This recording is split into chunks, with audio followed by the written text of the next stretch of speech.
ভাইজান, ও ভাইজান, আমি যদি কোনদিন মারা যাই, তুমি আমারে এক টুকরা মাটিতে কবর দিও, নিজ হাতে দিবা কিন্তু, যাতে আমি মনে করতে পারি আমি আমার ভাইজানের বুকে ঘুমিয়ে আসছি।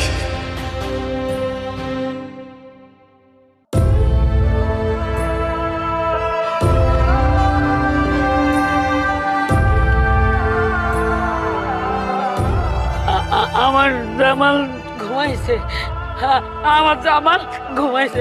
ঘুমাও বাবা, ঘুমাও ঘুমাও, ঘুমাও ঘুমাও।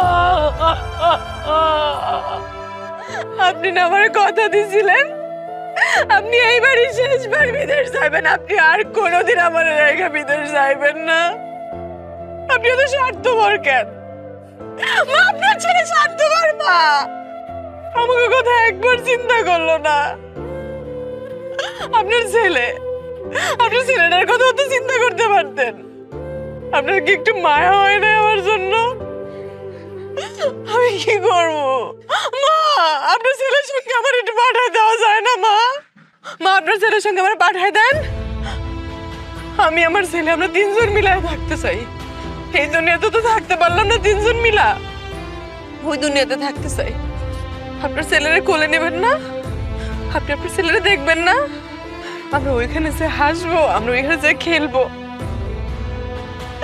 আপনি আমার ছেলে চলে গেলেন কেন? আপনি কথা কন, আপনি কথা কন না।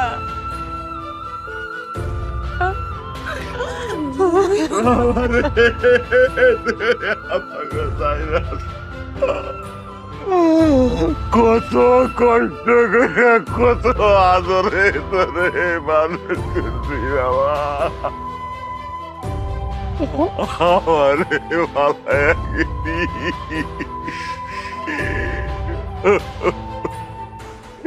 তোর জন্য আমি এত সুন্দর ঘর করলাম বাড়িতে,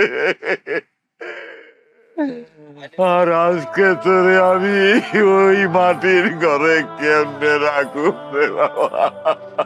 তোরে আমি কত আদর করে ছোট্টবেলা থেকে পাইলে বড় করছি, তুই আমার ভাগে দিয়ে দিলি।